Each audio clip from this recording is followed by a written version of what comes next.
ইসলাম ধর্মটা এমন একটি জীবন ব্যবস্থা, সর্বকালের সর্বযুগের সর্বশ্রেষ্ঠ আধুনিক মানবতার ধর্ম। জুড়ে বলেন সুবহানাল্লাহ। কথাগুলি মনোযোগ দিয়ে শুনবেন। আল্লাহ পাকের কাছে একমাত্র পছন্দনীয় গ্রহণীয় একটি মাত্র ধর্ম, সেটি হলো ইন্নাদ দীনা ইনদাল্লাহিল ইসলাম। জোরে বলেন সুবহানাল্লাহ। আজকে অনেক বড় শিক্ষিত হওয়ার পরেও মানুষকে হাজার হাজার মানুষকে মারে, একটু দয়া মায়া লাগে না? কারণ কি? এর মধ্যে একটা কারণ আমি ক্ষুদ্র মানুষের গবেষণায় পেয়েছি, যে ওই মানুষগুলি যে লেখাপড়া করছে, যে মতবাদ নিয়ে বিশ্ববিদ্যালয়ে লেখাপড়া করছে, এটা হলো ডারউইনের মতবাদ। কার মতবাদ? ডারউইন। আপনারা বুঝবেন না, এই যে আমার নোমান এমএ পাস ছেলে, আমার মিজান এমএ পাস ছেলে, এই সমস্ত ছেলেরা বুঝবে ডারউইনকে। ডারউইনের মতবাদ হলো মানুষ বানর থেকে হয়েছে। চিৎকার মারে বলেন নাউজুবিল্লাহ, আরো জোরে বলেন নাউজুবিল্লাহ। শিম্পাঞ্জি থেকে হয়েছে। শিম্পাঞ্জি গ্রামের মানুষে ওনাকে চিনবে না। শিম্পাঞ্জি আপনারা অনেকে চিনবেন না। আর আল্লাহর কুরআন তথা আল্লাহ পাকের হাবিবের সুন্নায় প্রমাণ করে মানুষ আসলে বানর থেকে নয়, প্রজাতি থেকে নয়, মানুষ আল্লাহর কুদরতের শ্রেষ্ঠ সৃষ্টি। আমার আল্লাহর কুদরতের হাতে আল্লাহ পাক মানুষ বানিয়েছেন। জুড়ে বলেন সুবহানাল্লাহ। এই প্রসঙ্গে আমি আলোচনা করছি না, শুধু ইশারা করছি। গোটা পৃথিবীতে বড় বড় শিক্ষিত হাজার হাজার মানুষ মারে, একটু মায়া দয়া লাগে না? অথচ একটা মানুষ একটা পিপিলিকাও কারণে মারতে পারে না। আপনারা জানেন, আমি গোটা বাংলাদেশের 64 জেলার মধ্যে প্রায় 50টা সফর করেছি। আলহামদুলিল্লাহ বলেন। ড্রাইভার নিয়ে যখন রাত্রে চলি, আমি লক্ষ্য করি যে ওই ড্রাইভার একটা বিড়াল যদি যায় সামনে দাঁড়ায় থাকে, একটা সাপ বিচ্ছু গেলেও দাঁড়ায় থাকে, তাহলে বোঝা গেল ইচ্ছা করে একটা পিপিলিকাও মারে না। জোরে বলেন সুবহানাল্লাহ। তাহলে এই মানুষ নামের পশুরা যাদের মানুষের প্রতি জুলুম করে, যাদের ব্যবহার নিজেকে উচ্চ শিক্ষিত দাবি করে, আর ব্যবহার হইল পশুর চাইতেও নিকৃষ্ট, এরা কারা? এরা ডারউইনের মতবাদ পড়ছে। ইসলাম ধর্মের মতবাদ যদি পড়তো, এরাও তো আদর্শ, এরাও তো আখলাক পূর্ণ, বলেন ঠিক না?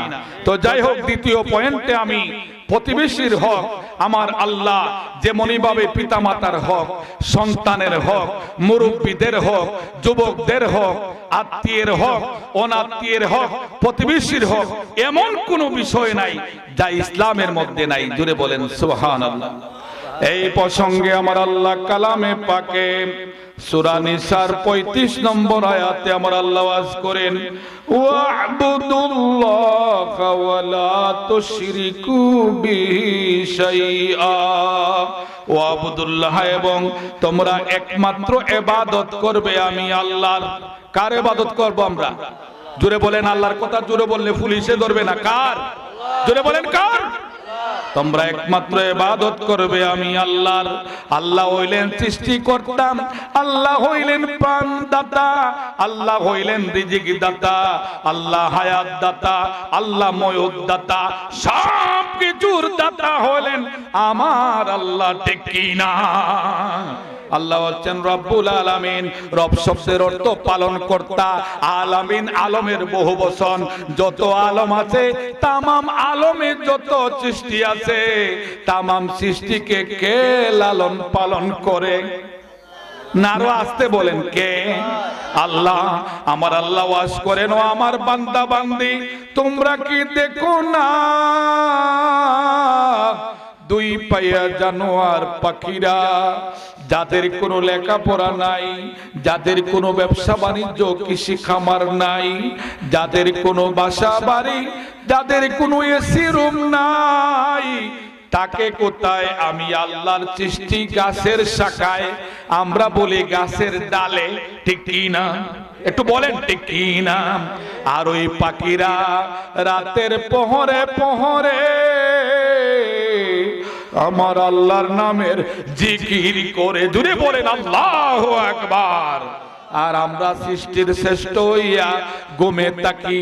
আসল কথা হলো এই পাখিরা রাত্র যখন শেষ হয়ে যায়, অন্ধকার শেষ হয়ে আলো চলে আসে, পাখিরা চলে যায় আমার আল্লাহর প্রতি ভরসা করে আল্লাহর জমিনে। সুবহানাল্লাহ বলেন। কোথায় যাবে? ফইলের আওরে পাখিদের কোন জমি আছে? টেগুরের আওরে আছে? বাদুর আওরে আছে? না, ব্যবসা বাণিজ্য কিছু নাই, কিন্তু ভরসা হলো আল্লাহর প্রতি। আল্লাহর জমিনে একটি দুটি করে খাবার গ্রহণ করতে করতে যখন বিকাল বেলা প্রত্যাবর্তন করে, ও আল্লাহর বান্দা বান্দি একটু শুনো, আমার আল্লাহ ওয়াজ করেন আল্লাহর কোরআনে, ওই পাখিদের পেটের মধ্যে কোনো খিদা থাকে না। সুবহানাল্লাহ বলেন। আর মানুষ হইয়া সৃষ্টির শ্রেষ্ঠ হইয়া তোমরা সকাল বেলা দালালের হিসাব করো, সুদের হিসাব করো, ঘুষের হিসাব করো, আইলটেলার হিসাব করো। আসেনি এরকম? মাতুন্নে আসেনি? যাই হোক, আমার আল্লাহ কি বলছেন? ওয়াবুদুল্লাহ, এবং তোমরা একমাত্র ইবাদত করবে আমি আল্লাহর। ওয়ালা তুশরিকু বিহি শাইআ, আমি আল্লাহর সঙ্গে আমার আল্লাহর জাত সিফতে কোনো শরীক করা যাবে না। আল্লাহু আকবার বলেন। আমার আল্লাহ কালামে পাকের সূরা লুকমানে হযরত লুকমান আলাইহিস সালাম ওনার সন্তানকে বলেন ইয়া বুনাইয়া। আমরা বলি ও আমার পুত্র, ও আমার ছেলে, ও আমার মেয়ে। আরবিতে হলো ইয়া বুনাইয়া, হে আমার পুত্র, লা তুশরিক বিল্লাহ, সাবধান সাবধান, লা, তুমি কখনো শিরক করবা না, ইন্না শিরকা লা যুলমুন আযীম। ও আমার ছেলে, ও আমার মেয়ে, জেনে রাখো আল্লাহর কুদরতের সাথে মানুষ যত জুলুম করে, সবচাইতে বড় জুলুম হইল শিরক। জুড়ে বলেন আল্লাহু আকবার। তো আমার আল্লাহ দ্বিতীয় পয়েন্টে বলেন আল্লাহর সঙ্গে শরীক করবে না। ওয়াবিল ওয়ালিদাইনি ইহসানা, এবং পিতামাতার সঙ্গে সদাচরণ করবে। ওয়াবিজিল কুরবা ওয়াল ইয়াতামা ওয়াল মাসাকিন। ওয়াবিজিল কুরবা, আত্মীয় শব্দটা আত্মা থেকে হয়। তোমাদের প্রতিবেশী আত্মীয়, অনাত্মীয়। প্রতিবেশী শুধু আত্মীয় না, আত্মীয় অনাত্মীয় উভয়ের প্রতি তোমরা সৎ আচরণ করবা। সুবহানাল্লাহ। কার বিধান? সবাই বলেন কার বিধান? আল্লাহর বিধান। প্রতিবেশীর মধ্যে মুসলমানও আছে, অন্য ধর্মের মানুষও আছে। অন্য ধর্মের মানুষ মনে করেন এক ঘর, আর আমরা হইলাম 99 ঘর। এখন 99 ঘরে মিললে এক ঘরে শেষ করে লাইতেন নি না, এগুলা কোন মুসলমানের কাজ না। ইসলাম ধর্মের যদি আইন এই বাংলাদেশে প্রতিষ্ঠিত হতো, যেমনই ভাবে মুসলমানদের লাভ হতো, তেমনি ভাবে অন্য ধর্মের মানুষেরও লাভ হতো। কারণ এই বিষয়ে আমরা গবেষণা করি না। লাভ হবে কি? ইসলাম ধর্ম এমন একটি জীবন ব্যবস্থা, যেমনই ভাবে মুসলমানদের তার ধর্মীয় নিরাপত্তা, তার জীবনের নিরাপত্তা, পারিবারিক নিরাপত্তা, তেমনি ভাবে অন্য ধর্মের মানুষের তাদের নিজ নিজ ধর্ম পালন করার নিরাপত্তা দিয়েছে। জোরে বলেন সুবহানাল্লাহ। আল্লাহ আল্লাহ আল্লাহ আল্লাহ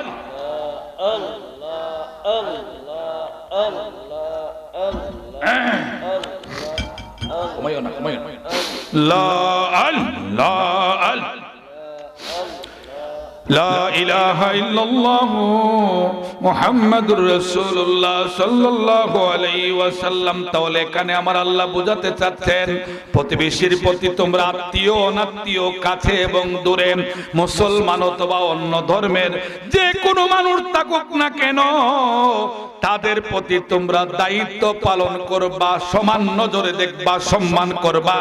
লম্বা কথা বলার অবকাশ নাই, আমি অনেক কথা বলার ইচ্ছা, এই জন্যে একটু দ্রুত বলছি। আমাদের মাযহাবের ইমাম নুমান ইবনে সাবিত, ইমাম আবু হানিফা রাহমাতুল্লাহ আলাইহি, এমন ইমাম গোটা পৃথিবীতে আর আমরা পাবো না, ঠিক কি না?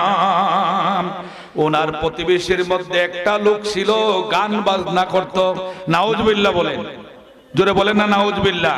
আমরা দেশে এখনো কিছু বক্ত আছে যারা দেখবেন মা বাবার ইন্তেকাল দিবসে নারী পুরুষের গান বাজায়, আসেন এরকম। যাই হোক, আমি সেই দিকে কথা বলছি না। তো ইমাম আবু হানিফা রাহমাতুল্লাহ আলাইহির কষ্ট হতো, কারণ উনি তো এরকম মানুষ ছিলেন দীর্ঘ 40 বছর এশার নামাজের উজু দিয়ে ফজরের নামাজ পড়ছেন। না সুবহানাল্লাহ আসতে বলেন। আর যারা তাহাজ্জুদ গুজারি আল্লাহর বান্দা বান্দি আছেন, তাহাজ্জুদের সময়ে যখন তারা নামাজ পড়তে উঠেন, তখন যদি কেউ গান দেয়া শোনা বন্ধুর গান গায়, যদি মাইক বাজে ফইল, মনে হইব এটা ওই নদীর পাড়ে বাজতেছে। কথা ঠিক নেই? বলেন না কথা ঠিক নেই? মানে এত আওয়াজ হয় রাত্রে নিশীথে, তখন এই তাহাজ্জুদ গুজারি আল্লাহর বান্দা বান্দির মনে হয় যে মানুষ তারা পাইলে দুইটা খোলা খাওয়াইলাম না, সবজি খোলা, এরকম নেই। মাতুন না আপনারা, মানে এত খারাপ লাগে। যাই হোক, তো এই ব্যক্তি গান বাজনা করত। ইমাম আবু হানিফা তার বিরুদ্ধে মামলা দেন নাই, কিন্তু প্রশাসনের নজরে, এটা ইতিহাসের কথা বলতেছি, প্রশাসনের নজরে পড়ছে, তারে ধরে নিয়ে গেছে। ইমাম আবু হানিফা পরের রাত্রে দেখেন আর গান বাজনা নাই, তখন তিনি তালাশ করতে গেলেন, আরে এই লোকটা কোথায়, আজকে যে কোনো আওয়াজ টাওয়াজ নাই। আমাদের নবীজির রাস্তায় খাটা দিত না নি বুড়িবিডি? হ্যাঁ, যেদিন খাটা নাই এদিন নবীজি কোথায় গেলেন? মাতুন না কেন আপনারা? ওই মহিলারে দেখতে গেলেন। সুবহানাল্লাহ বলেন। দেখেন, ইমাম আবু হানিফার অনুসারী, ইমাম আবু হানিফা আমার নবীর অনুসারী, তিনি কি করলেন? গান বাজনা বন্ধ, তালাশ করেন লোকটা কই গে, শুনলেন যে তাকে পুলিশে ধরে নিয়ে গেছে। সরাসরি তিনি চলে গেলেন থানায়, যে তোমরা তারে কেন গ্রেফতার করলা, তার দোষটা কি? বলে হুজুর আপনাকে ডিস্টার্ব করে, আপনি কোনো অভিযোগ দেন নাই, কিন্তু আমাদের নজরে সেটা পড়ছে। ইমাম আবু হানিফা বললেন, ও দুনিয়ার মানুষ, উচ্চ শিক্ষিত মানুষ, তোমরা শোনো। ইমাম আবু হানিফা বললেন, সে যদিও কিছু ফাসুকি কাজ করে, গান বাজনা করে, কিন্তু সে তো আমার প্রতিবেশী। আমার প্রতিবেশীকে অন্য লোকে কষ্ট দিবে, আমি মুসলমান হিসাবে এটা মেনে নিতে পারি না। জোরে বলেন আল্লাহু আকবার। আরো জোরে বলেন আল্লাহু আকবার। তাকে ছেড়ে দাও, সঙ্গে সঙ্গে তাকে মুক্ত করে আনলেন। সুবহানাল্লাহ বলেন। সম্মানিত সুদী, তো আমার আল্লাহ কি বলছেন? ওয়াল জারি যিল কুরবা ওয়াল জারি যিজ জুনুবি ওয়া সাহিবি, অনেক লম্বা কথা বলছেন। আমার আল্লাহ এইভাবে বলতে বলতে একটা পর্যায়ে এসে বলেন, ইন্নাল্লাহা লা ইউহিব্বু মান কানা মুখতালান ফখুরা। আল্লাহু আকবার বলেন। আমার আল্লাহ বলেন, ও আমার বান্দা, ও যুবক যুবতী, মাথার কাপড় পালাইয়া, ও যুবক, তুমি বুক টানা দিয়া রাস্তার মধ্যে টাস টাস শব্দ করিয়া অহংকারীর মতো আটিও না। তোমার মতো নওজোয়ান এই দুনিয়ায় বহু ছিল, আজকে কোথায়? আর তুমি যতই লাপালাপি করো, তুমি তো আমার এই জমিন ভেঙে দিতে পারবে না। পারবে? কি বলেন পারবে? আমার আল্লাহ বলেন, মান কানা মুখতালান ফাখুরা, নিশ্চয়ই অহংকারীদেরকে, ওই বেয়াদব জাহেলদেরকে আমার আল্লাহ পছন্দ করেন না। আল্লাহু আকবার। আল্লাহুম্মা সাল্লি মাওলানা মুহাম্মদ ওয়ালা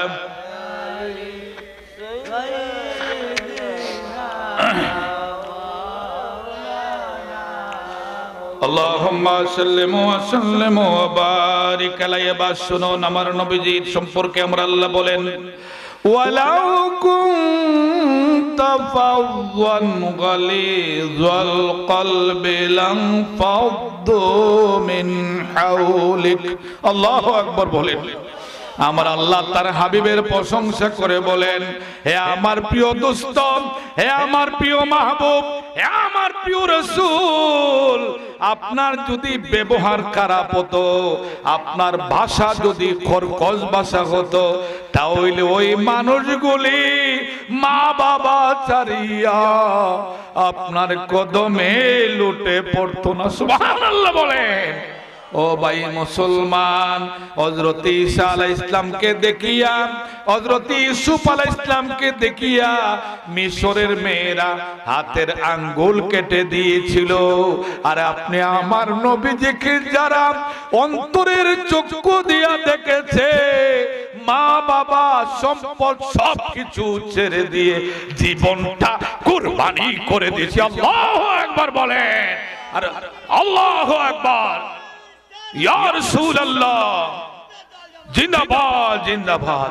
ভাই মুসলমান, আমি গত পরশুদিন একজন সাহাবীর জীবনী পড়েছিলাম। আমার নবীজি ওই সাহাবী সম্পর্কে বলেছেন, আমার ওই সাহাবী এত ধনী ছিল, তার গায়ে দুইটি চাদর একটার পরে আরেকটা পরিধান করত।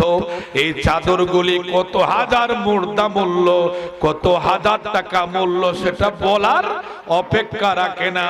আমি লক্ষ্য করেছি ওই সাহাবী তার পায়ের মধ্যে যে জুতা পরিধান করত, জুতার পিতাগুলি তখনকার দিনের বাজারের সবচাইতে দামি স্বর্ণ। আল্লাহু আকবার বলেন। আমার ওই সাহাবী আমার মহব্বতে যখন কালমা পড়ে মুসলমান হয়ে গেল, ওহদের ময়দানে আমি নবীর সামনে এইভাবে দাঁড়াইয়া রইছে। কারণ বেঈমান কাফেররা, আপনারা জানেন আমি সেই দিকে যাচ্ছি না, গিরিপথ ছেড়ে দেওয়ার কারণে চতুর্দিক থেকে হামলা করে আল্লাহ পাকের হাবিবের দিকে যখন আসতেছিল, ওই সাহাবী আপনি আমার নবীর সামনে দাঁড়াইয়া রয়েছে। উনি দাঁড়ানো অবস্থায় তীরের আঘাত, নেজার আঘাত, ঐতিহাসিক গণ লেখেন 100-র কাছাকাছি আঘাত নিয়ে ওই সাহাবী শাহাদাত বরণ করেছেন। ইন্না লিল্লাহি ওয়া ইন্না ইলাইহি রাজিউন। আল্লাহু আকবার বলেন।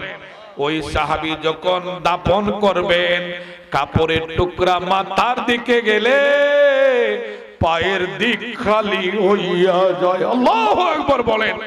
আমার নবীজি বলেন, ও সাহাবীরা শুনো, আমার ওই সাহাবীকে কাপড়ের টুকরা দিয়া মাথা থেকে যতটুক কাপড়ে কি হয়ে যায়, পরিপূর্ণভাবে বেটন হয়ে যায়, আর বাকি অংশ জঙ্গলার গাছ দিয়া, গাছা দিয়া কাপড় পরাইয়া দাও। আল্লাহু আকবার বলেন।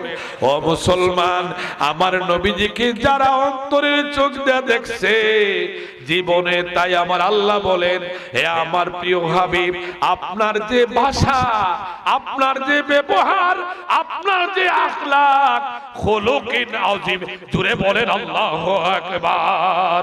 আল্লাহ আল্লাহ আল্লাহ লা আল্লাহ আল্লাহ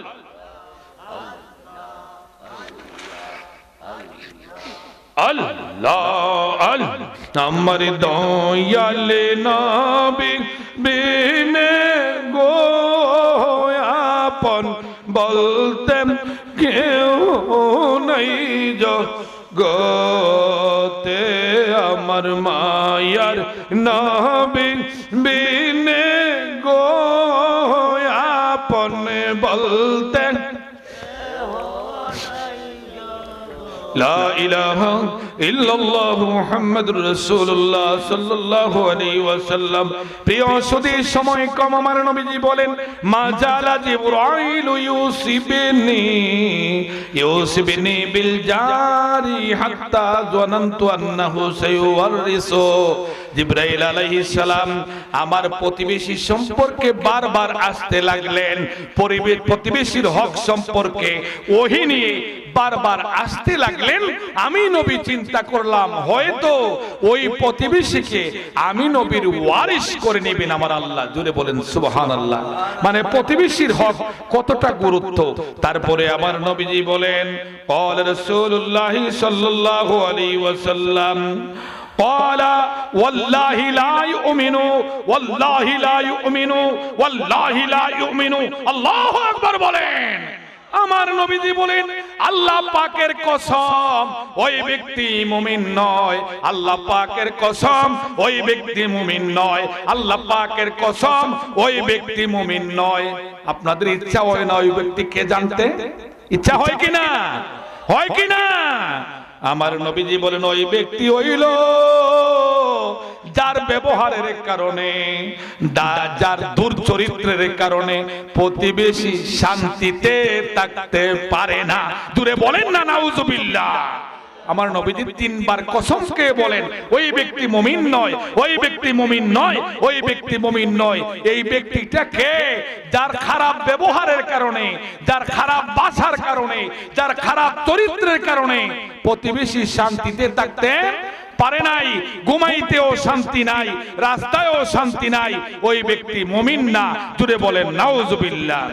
তারপরে আমার নবীজি অপর হাদিস শরীফে বলেন قال رسول الله صلى الله عليه وسلم আমার নবীজি অপর হাদিস শরীফে কি বলতেছেন মান কানা ইউমিনু বিল্লাহি ওয়াল ইয়াউমিল আখির ফালা ইউযি জারাহু। আমার নবীজি বলেন যেই ব্যক্তি আল্লাহ এবং তার রাসূলের প্রতি পরকালের প্রতি ঈমান রাখে সে যেন প্রতিবেশীকে সম্মান করে। না সুবহানাল্লাহ বলবেন না? ওয়াজ তো আপনারা শুনবেন 2 লাখ টাকার বক্তার চিল্লাইয়া বেটায় অনেক আসমানের কথা কইব। আমি তো আসমানের ওয়াজ শিখছিই না। আসমানের ওয়াজ শিখলেন আপনারা কইতাম, কিছু জমিনের ওয়াজ করি, একটু মনোযোগ দিয়ে শুনুন না। কি নবীজি কি বলছেন? যে ব্যক্তি আল্লাহ এবং তার রাসূলের প্রতি তাওহীদ রিসালতে বিশ্বাস করে ফালা ইউজি জারাহু সে যেন প্রতিবেশীর প্রতি সম্মান দেখায়, ভালো আচরণ করে, ভালো ব্যবহার করে। জুড়ে বলেন সুবহানাল্লাহ। তারপর আবার বলেন যে ব্যক্তি কি করে আল্লাহ এবং তার রাসূলের প্রতি ঈমান রাখে, পরকালের প্রতি ঈমান রাখে, ওই ব্যক্তি যেন দাইফাহু মেহমানদেরকে সম্মান করে। সুবহানাল্লাহ। না মেহমান আইলে চেহারা কালা করুন, যে মাছ আনছি একটা রুই মাছ টুমা হইছে 7টা, এখন হুজুর আইছে না আরো 2 জন মেহমান, 2টা টান ধরবো, চেহারা কালা করুননি না। এটা ইসলামের মধ্যে সব কথা আছে। আমরা তো ইলম কালাম কম, সব কথা আপনাদের শুনাইতে পারি না, সব কথা আছে। যদিও আপনার 7 টুকরা, এই 7 টুকরা 9 জনে খাওয়া আমার নবীজি বলেন যথেষ্ট। জুড়ে বলেন সুবহানাল্লাহ। এই 7 জনের ভাত 9 জনে খাওয়া, 10 জনে খাওয়া যথেষ্ট। জুড়ে বলেন সুবহানাল্লাহ। এইটার মধ্যে আলাদা বরকত। মেহমান তার রিজিকটা সে নিজে সাথে নিয়ে আসে, তুমি তারে খাওয়াইতে হবে না, সে রিজিক খাবে, এটা আল্লাহর পক্ষ থেকে। জুড়ে বলেন সুবহানাল্লাহ।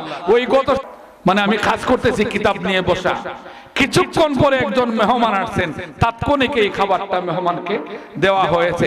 আমি চিন্তা করলাম গভীরভাবে, আপনারাও চিন্তা করবেন, আসলে এই খাবার খার রিজিকের মেহমানের। জুড়ে বলেন সুবহানাল্লাহ। না হইলে তো আমি খাইয়ে ফেলতাম, কিন্তু আমি তো ওনারা রাগ করে বললাম এখন খাইবার সময় না, কিন্তু আসলে তো এটা আমার রিজিক হই না। কি বলেন ঠিক কি না? এটা বিশ্বাস করতে হবে কিনা? তাই আমার নবীজি বলেন হে আমার উম্মতরা যারা তাওহীদ এবং রিসালতে বিশ্বাস করে, আল্লাহ এবং তার রাসূলের প্রতি বিশ্বাস করে এবং পরকালের প্রতি বিশ্বাস করে, সে যেন মেহমানদেরকে সম্মান করে। জোরে বলেন সুবহানাল্লাহ।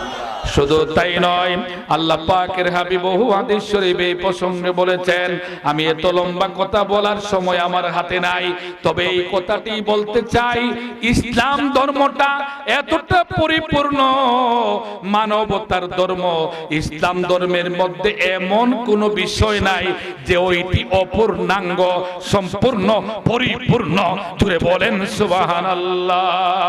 আল্লাহুম্মা সাল্লি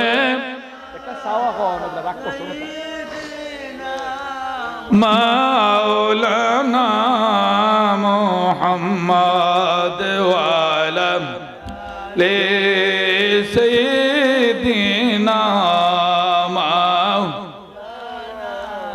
সম্মানিত সুধী, দ্বিতীয় পয়েন্টে প্রতিবেশীর প্রতি আমরা মুসলমান হিসাবে আমাদের যে দায়িত্ব কর্তব্য, প্রতিবেশীদেরকে আমরা কি করব? সব সময় সম্মান করব। একটা বিষয় মনে রাখবেন, নিজের জন্য যা ভালোবাসেন যতক্ষণ পর্যন্ত আরেকজন ভাই বোনের জন্য সেটা বাড়ছেন না, আপনি পরিপূর্ণ ঈমানদার না। আর পরিপূর্ণ ঈমানদার না হলে আপনি জান্নাতেও যেতে পারবেন না। কথা বোঝা গেল? তাহলে আমরা প্রতিবেশীর প্রতি সম্মান দেখাইব। কখনো নিজের গায়ে শক্তি বেশি, গোষ্ঠী বেশি, আত্মীয় বেশি, এই করব সেই করব, লাঠিওয়ালা, এগুলি করবেন না। লাঠিওয়ালা এই দেশে বহুত ছিল, আসেনি এখন? মাতুন না দিয়ে আপনারা কয় একলা ওই 43 জন দৌড়াইয়া নিয়ে হুজুর গাং পার করে দিছি, আর আসেনি না? নাই। ভবিষ্যতে আর এই লাঠিওয়ালা শেষ। এখন লাঠি ছাইরা কলম হাতে নিতে হবে, আদর্শ আখলাক দ্বারা জীবন গঠন করতে হবে। কি বলেন ঠিক কি না? কি বলেন ঠিক কি না? তোমার আপনাদের মধ্যে আমাদের এলাকায় মনে করেন নুমান, হে আমার ছাত্র, মিজান আমার ছাত্র, এই যে ছাত্রগুলি লেখাপড়া করছে, আমলে আখলাকে আলহামদুলিল্লাহ এর সামনে বলার প্রয়োজন আমি মনে করছি না। একটা দৃষ্টান্ত দিচ্ছি, এদের কাছ থেকে আপনারা খারাপ আচরণ পাইছেননি? পাইছেননি? এই ছেলেটা নুমানের অনেক আলেম, তাকে আমল ভালো, আলহামদুলিল্লাহ বলেন। আল্লাহ পাক তাকে আরো বেশি আগায় নেক, আমরা বলি আমিন। কারণ কি? লেখাপড়া করছে, ভালো মানুষের সঙ্গে চলাফেরা করছে, এখনো চলে, যেই কারণে তার ব্যবহার, আমল, আখলাক সবকিছু আলাদা। জোরে বলেন সুবহানাল্লাহ। ওই যে মাঠে দৌড়লেন, একজনে কয় আমি খানজাইসা গেছিলাম, আরেকজনে দান কাটা গেছিলাম বলে, আরেকজনে বলে মারামারি করতে গেছিলাম। যা করলেন এগুলো তো দুনিয়ার জন্য করলেন।